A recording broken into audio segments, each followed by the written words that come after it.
importância? Já falei várias importâncias, mas vamos entender qual que é a importância do cuidador neste processo. Realizar as atividades sugeridas diariamente é essencial para a eficácia do tratamento. Às vezes a terapeuta ou profissionais nessa reabilitação vai passar atividades diárias pequenas, mas que devem ser realizadas. E para isso a gente tem que trabalhar a disciplina. Para ter resultado tem que ter disciplina. E está em nossas mãos como cuidador fazer isso e garantir que essas atividades sejam feitas sim diariamente. Eu preciso garantir que isso seja feito, né? E também é muito importante quando eu não vou cuidar daquele idoso de uma maneira horizontal. Como assim, Camila? Por exemplo, hoje sou eu que estou. Amanhã é outra pessoa, né? É outro cuidador. Eu, como cuidador, preciso trabalhar minha comunicação com o outro para saber se está tendo continuidade naquilo que precisa. Porque às vezes eu estou na segunda, mas na terça é outro cuidador. Daí eu faço de uma maneira e na terça é feita de outra. E isso pode confundir também o idoso, porque eu não tenho uma rotina, cada um faz de um jeito. Então a comunicação entre as pessoas que estão cuidando é extremamente importante. Ai, Camila, mas eu não tenho comunicação, não tem como, eu não encontro a pessoa, não sei quem é. Bom, a gente pode trabalhar com o nosso diário de bordo, né? O nosso diário é onde você escreve todos os dias o que foi feito com o idoso, onde você relata qual foi a terapia utilizada naquele dia, como foi a aceitação, se ele aceitou, se fez, se não, se está mais chateado, se quando você lembrou uma fotografia, ele lembrou de algo que não foi legal, enfim, essa comunicação tem que ser relatada, né? E sempre ter alguém, estipular alguém da família para ajudar também nessa comunicação com os profissionais. Isso é importante. Claro que nessa comunicação a gente entende, para quem já tem essa vivência, sabe que existe bastante o quê? Ruídos, né? Na comunicação existe ruídos ainda, mas é importante não desistir, encontrar alguém da família que seja o elo para que que tenha continuidade nesse tratamento, certo? Lembrando que essa abordagem deve ser feita sempre com paciência e empatia para não desmotivar o idoso. Cuidador de idoso tem que ter paciência. Palavra-chave, paciência. E a paciência não é só com o idoso. Nós precisamos trabalhar a paciência no nosso dia a dia, trazer a paciência como uma rotina. Por quê? A paciência, ela está ligada à maneira com que a gente enxerga o outro e o respeito que eu tenho pelo outro. Isso faz com que eu tenha paciência. Às vezes o que tira a minha paciência é o outro ser tão diferente de mim ou ter um pensamento diferente de mim. Não é verdade? Às vezes aquela pessoa, ela não concorda com os meus pensamentos, ela não concorda às vezes com a maneira que eu faço e eu acabo não tendo paciência, porque aquilo se torna agressivo para mim. A partir do momento que você como cuidador começar a pensar que o idoso é diferente de você, tem valores diferentes de você, né? Tem falas diferentes de você e que tá tudo bem. E que tá tudo bem, porque cada um tem um estilo diferente de cultura, de vida, de valores, enfim. Ali a gente começa a trabalhar a paciência. Então o cuidador tem que ter essa paciência, tem que trabalhar. E a paciência está muito relacionada com o respeito. Tem que ter respeito com a história do próximo. E que bom que as pessoas são diferentes. Se todo mundo fosse igual, não teria sentido. Nós temos que ser diferente. Então a gente tem que ter paciência para ouvir. A gente está vivendo um momento onde a gente não quer ouvir, né? A gente quer falar, mas não quer ouvir. E o cuidador tem que trabalhar isso, tem que ouvir. E não adianta trabalhar somente nas suas 8 horas de trabalho como cuidador. O ouvir tem que ser trabalhado todos os dias, a todo momento, para que isso se torne uma rotina. Isso vai te ajudar no seu trabalho e na sua vida também, certo? Porque cuidar de outra pessoa não é fácil. Mas ensina muito para nós que somos diferentes, que nós temos que ter paciência e que a paciência está entrelada com o respeito e ouvir. Ponto. Outra coisa, empatia. Dentro dessa fala, dessa frase, está falando que lembrando a abordagem deve ser feita sempre com paciência. Já falei a importância da paciência e empatia. Empatia é uma palavra muito utilizada hoje em dia, né? A gente costuma dizer muito, tem que ter empatia, tem que ter empatia, tem que ter empatia. E a gente costuma relacionar a empatia com o quê? Com fazer para o outro aquilo que eu gostaria que fosse feito para mim. Bom, garanto que você já ouviu essa fala, né? Em algum lugar. Mas eu vou te falar mais. Empatia está além disso. Empatia vai muito além do que eu fazer por outro aquilo que eu gostaria de ser feito para mim. Eu acho que essa fala é um pouquinho egoísta. Você deve estar se perguntando, imagina, eu quero o melhor para mim. Se eu quero o melhor para mim, eu quero o melhor para o outro. Vamos entender melhor. Um exemplo. Eu só tomo café sem açúcar. Eu só tomo café sem açúcar, correto? Já pensou se eu fizer para o outro, dar apenas café sem açúcar para o outro, porque eu gosto de café sem açúcar. Então, se é o melhor para mim, eu vou dar para ele. Mas ele não gosta. Então, empatia não é você fazer para o outro aquilo que você gostaria que fosse feito para você. Empatia é você fazer para o outro aquilo que o outro precisa, o que ele necessita. É perguntar para o seu idoso, seu João, o que o senhor gostaria que fosse feito por você hoje? Isso é empatia. Camila, o que tem a ver empatia com reabilitação cognitiva?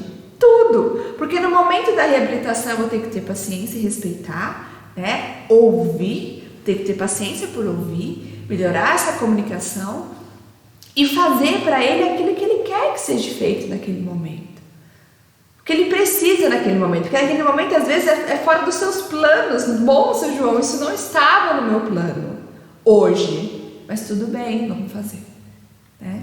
Então é extremamente importante. E além disso, é importante que esse acompanhante observe qualquer alteração no cotidiano que indique melhora ou piora do quadro para relatar aos profissionais envolvidos, para oferecer o melhor tratamento ou até mesmo mudar este tratamento.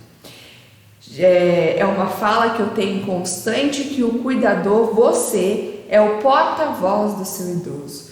Você é aquela pessoa que vai falar por ele por várias vezes, né? Que vai entender o processo, que vai poder falar para o profissional como está acontecendo e trabalhar o que? A observação. Observar como é que está no cotidiano. Está melhorando ou não? Está deprimindo? Está mais sonolento? Está piorando? Vamos mudar a forma de estimular, o que a gente pode fazer de diferente? Ou não, vamos continuar dessa forma mesmo a estimulação cognitiva, mas vamos tentar mais um momento assim. Então é importante isso. E se a nossa cabeça é falha, a gente precisa anotar como está sendo diariamente este processo, correto? Estimulando o idoso. Antes de mais nada, é importante que o cuidador ou familiar conheça alguns cuidados a serem tomados quando o assunto é estimulação cognitiva. Tem alguns cuidados que a gente precisa se assentar, né? Entender também. Os exercícios tendem a ser mais aceitos se forem sobre assuntos que já interessavam a pessoa idosa. Busca saber os assuntos que já interessavam, né? Para poder conversar, para poder estimular. Isso é importantíssimo, porque traz o quê? Deixa o idoso mais confortável, mais agradável e o resultado ele é melhor, certo? O idoso precisa se sentir bem e feliz ao realizar as atividades. Tem que ser uma atividade que ele gosta, que ele se sinta bem. E quando a gente está feliz, a gente se sente bem, a gente libera hormônios da felicidade, né? Que são extremamente importantes para o corpo e para a família e para todos. Porque na hora que eu libero esse hormônio da felicidade, automaticamente eu vou diminuir o nível de estresse desse idoso, que também é ruim para problemas do corpo, cardíaco, enfim, né? Então, nessa estimulação, a felicidade, esse bem-estar, que além de estar trabalhando a parte cognitiva, está diminuindo esse estresse, está ajudando também o nosso corpo. Não faça nada com pressa.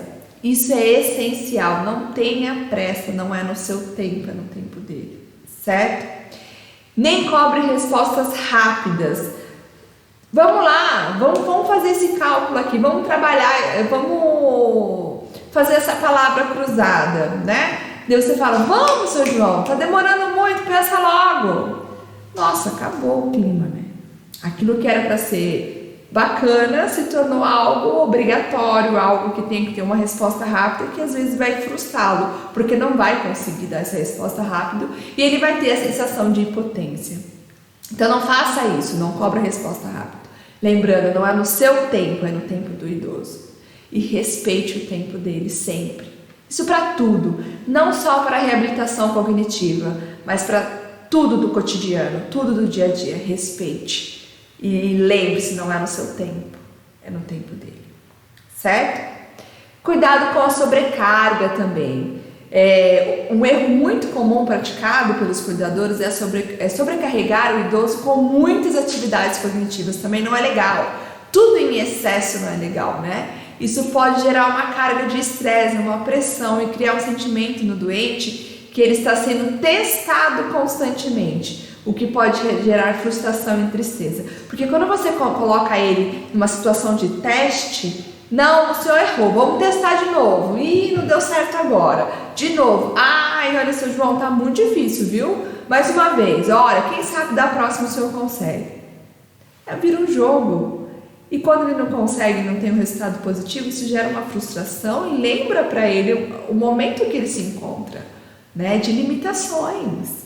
Isso não é bom, tá? E é um erro, porque às vezes a gente quer fazer bastante, testar, para poder, vamos trabalhar bastante essa cognição.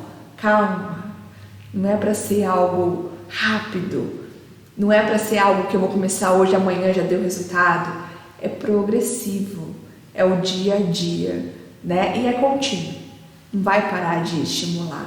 A gente estimula de várias formas. Então é importante eu pensar desta maneira. Calma, né? Não vamos testar muito. Desculpa. Haja com naturalidade. Isso é importantíssimo. Tem que agir como se aquilo fosse do cotidiano normal. Que é algo que ele esteja fazendo a todo momento. Não que saia da rotina. Não que você esteja testando. Ao invés de perguntar as coisas de forma muito seca ou também de forma muito objetiva, pergunta como se você precisasse de algo e realmente a ajuda dele fosse essencial. Isso é muito bacana quando a gente tem essa fala. Olha, eu preciso muito da sua ajuda e eu sei que só o senhor consegue me ajudar nessa questão. Vamos fazer junto? Você pode me ajudar? Então isso é muito bacana, quando você vai agir com naturalidade. Não como você estivesse armando o processo para poder testá-lo ou para poder colocar ele em uma situação que ele vai se sentir frustrado. Não, são coisas do dia a dia, né? São coisas que podem ser do cotidiano e ao mesmo tempo você esteja trabalhando essa questão da cognição. E tem alguns exercícios que são simples e são altamente poderosos, ou seja, ele tem um resultado bom, um resultado que vai ajudar. Por exemplo, peça ajuda do idoso em atividades na cozinha, de acordo com as condições dele, claro, né?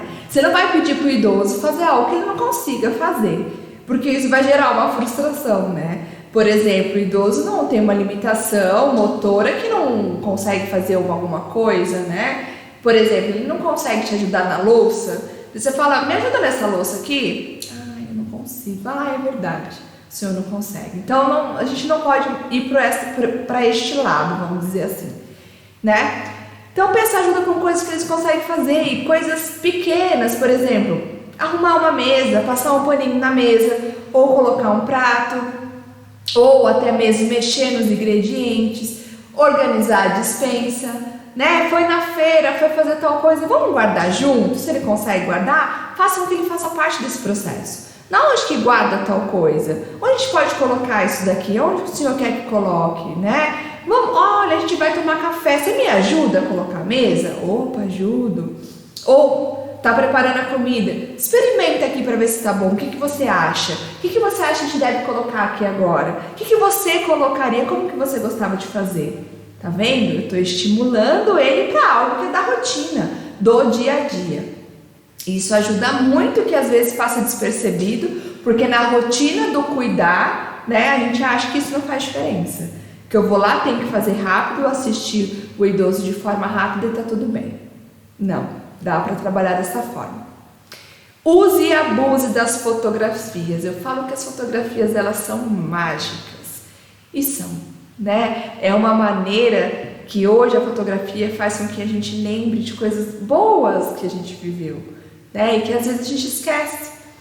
Para nós mesmos, quando a gente pega um álbum de fotografia da nossa infância, ou um álbum de fotografia de pessoas queridas da família, ou até mesmo de pessoas que já partiram, né? E quando você começa a folhear aquele álbum, você começa a passar um filme na cabeça. Um filme que fala, nossa, eu lembro desse dia. E isso faz a gente lembrar, tenho certeza que você vai concordar comigo, a gente consegue às vezes sentir o cheiro da pessoa, né? Sentir o cheiro daquela cena, lembrar do gosto daquela comida às vezes que está na fotografia. E isso que faz o idoso sentir, estimular. A fotografia, além de estimular a visão, a memória, né? Ela mexe com o sentimento, com as sensações. Que também, quando eu tenho sensações de alegria, de tranquilidade, né? De paz, isso ajuda a aumentar os hormônios da felicidade. Então é sensacional. Ele estimula de várias maneiras. Fora que, se eu posso ter esse momento com o idoso de rever fotografias perto da família, um momento junto com a família, onde ele se sente bem, onde ele quer contar a história, onde ele vai contar e falar, nossa, quando eu era criança, era assim que acontecia. Ah, esse é meu primo querido, a gente passou tantas coisas juntas, a gente fez muita coisa. Deixa ele falar, deixa as emoções aflorarem, né? E escuta. E é muito gratificante essa troca de informação. Então, abuse das fotografias. Use sempre. Faça sempre esse momento muito agradável, né? E também a gente pode deixar fotografias expostas pela casa, de pessoas queridas, de pessoas importantes para o idoso.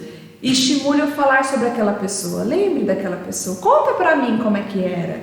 Conta para mim como é que vocês faziam antes. Isso é extremamente importante. E é prazeroso. Pra gente é prazeroso. Quando você pega uma fotografia e lembra de momentos que você fala, nossa, como foi legal esse dia. E você quer falar, você quer contar para as pessoas, não é? Então você imagina para o idoso o quanto isso vai ajudar, o quanto isso vai trazer benefício para ele. E também, neste momento que às vezes você não acredita que este momento seja algo que esteja trabalhando a cognição, pelo contrário, está trabalhando muito. Memória, comunicação, visão, os sentidos, trabalhando de uma forma geral. Isso é importante, né? Como eu falei, a gente pode manter um calendário no quarto, lembra? Para poder o idoso se localizar no tempo, no espaço, se localizar com coisas que ele pode fazer, como ele pode fazer, enfim. Então, ao acordar, é uma dica, vocês podem utilizar essa dica ou outras, né? Mas ao acordar, peça para a pessoa com Alzheimer, um exemplo, ou demência, ou também outras doenças degenerativas. Essa dica não é somente para o idoso com Alzheimer. Peça para ele circular o número do dia de hoje. Circula o dia de hoje. Hoje é dia 10, então circula. Vamos lá no dia 10. Hoje é dia 10, um exemplo, né, aleatório. Hoje é dia 10, uma segunda-feira. Circula para mim. Circulei. Ótimo. E no fim do dia, peça para ele fazer um X, para ter o quê? Um fim, um início e um fim, né? O que simboliza que acabou o dia de hoje. Essa é uma forma muito eficaz para o idoso poder se localizar no tempo. E também você dá um início e um fim. E que bacana, vamos falar do dia de hoje? O que a gente fez hoje? A gente fez isso, a gente fez aquilo, a gente fez aquilo outro. Você lembra o que a gente fez hoje? Você lembra o que você comeu hoje? Vamos falar sobre isso? Vamos, né? Então isso traz com que ele reflita o dia e que ele sabe que é o horário de dormir, de tomar medicação e que amanhã ele vai acordar, ele vai lá fazer um círculo de novo de mais um novo dia, né? Um novo dia que se inicia. Ótimo, sensacional. E ele vai entender dentro da semana que dia é, dentro da semana que data é, né? E se está próximo de alguma data importante. Então, o calendário é algo que você consegue trabalhar também com o idoso. E tem várias formas hoje de calendário, vários jeitos de calendários e várias maneiras divertidas que você pode utilizar o calendário, tá? Dentro dessa reabilitação cognitiva, a gente não pode deixar de lembrar de estrutura, ou seja, adaptação de ambiente. É importante, é extremamente importante. Mas Camila, eu como cuidadora sou responsável também em entender essa estrutura, em olhar essa estrutura física. Sim, nós somos responsáveis pela segurança, em promover segurança, né? Para eu promover maior independência funcional, cognitiva, de autonomia, porque eu quero que esse idoso tenha autonomia, que ele tenha uma independência cognitiva, que eu estimule esse lado, que ele tenha uma independência funcional, ou seja, que ele consiga fazer suas atividades, eu tenho que prestar na segurança. Isso é primordial. Tudo isso que eu falei, de início eu tenho que pensar, é seguro? Se é seguro, ok, vamos continuar. Primeira pergunta, é seguro? Não tem risco? Não, vamos continuar. Não, tem risco. Então não vamos fazer? Não, também, não é 880, né? Vamos adaptar. Vamos usar essa palavra de adaptação de ambiente. O que eu posso adaptar neste ambiente para deixar um espaço seguro, aonde eu vou fazer minha reabilitação cognitiva e também funcional, e eu tenho certeza que só vai ter benefício. O que a gente pode fazer? Tirar algum móvel perigoso? Mudar o calçado que o idoso utiliza? Tirar algum tapete que ali tem um risco? Usar e abusar das barras que hoje nós temos, as barras de apoio? Tem várias coisas, né, que pode ser feito. Deixar os objetos que esse idoso utiliza para reabilitação cognitiva, né, em locais de fácil acesso, em locais onde ele não vai precisar subir num banco ou numa escada ou tentar pegar e pode cair. Estou pensando tudo nisso, né? Por exemplo, eu peço para o idoso me ajudar com coisas básicas que eu já falei aqui. Vamos guardar a compra. Guarda essa lata para mim, Dona Maria. Aonde? Em cima do armário. Tem segurança? Não tem, né? Daí você quer fazer uma abordagem cognitiva e coloca o idoso a risco. Não é isso. Então é importante eu lembrar isso também. E adaptar, se a lata fica em cima do armário, mas se ela gosta de guardar e aquilo é um momento legal, coloca embaixo. Coloca num lugar onde tem acesso, onde ela também sinta que ela consegue fazer, né? Porque se você pede uma pessoa fazer algo que não consegue, que hoje tem uma limitação, isso gera frustração. Então eu tenho que pensar nisso também. Tá vendo como é que é um mundo amplo? Como é que são informações amplas? Não é assim tão simples de pensar, só vou fazer isso. Não, tem toda uma estrutura que a gente vai trabalhar e que é importante como cuidador a gente preservar, certo? Outras coisas, vamos relembrar algumas coisas também. A comunicação com outra pessoa é importantíssimo para todos nós. Comunicação é a chave de tudo, é a base de tudo. Inclusive para pessoas com demências, pois nos mostra que somos parte de uma família, de um grupo de amigos e do mundo. A comunicação, pessoal, é algo que tem que chamar a nossa atenção. Quando a gente trabalha a escuta, como eu disse, né? Quando eu trabalho a escuta, principalmente cuidando de idosos, eu tenho que trabalhar a escuta e respeitar o próximo por ele ser diferente. Quando eu trabalho a escuta, eu começo a melhorar a minha comunicação, porque eu começo a entender a maneira de comunicação. Lembrando, se a gente for falar de comunicação, a comunicação dá uma aula inteira, porque nós temos várias maneiras de comunicação, não é só fala. Existe também a comunicação não verbal, enfim, é um mundo assim amplo, né? Mas eu sei que o grande desafio da comunicação é porque ou a gente fala o que pensa, Não é verdade? Se comunica da melhor maneira que a gente acha que está comunicando. E muitas vezes a gente não se preocupa se a pessoa que está recebendo a minha comunicação, que eu falo que é o receptor da informação, se ele entendeu de fato aquilo que eu queria passar. Será que a mensagem que eu estou passando é a mensagem que ele está entendendo?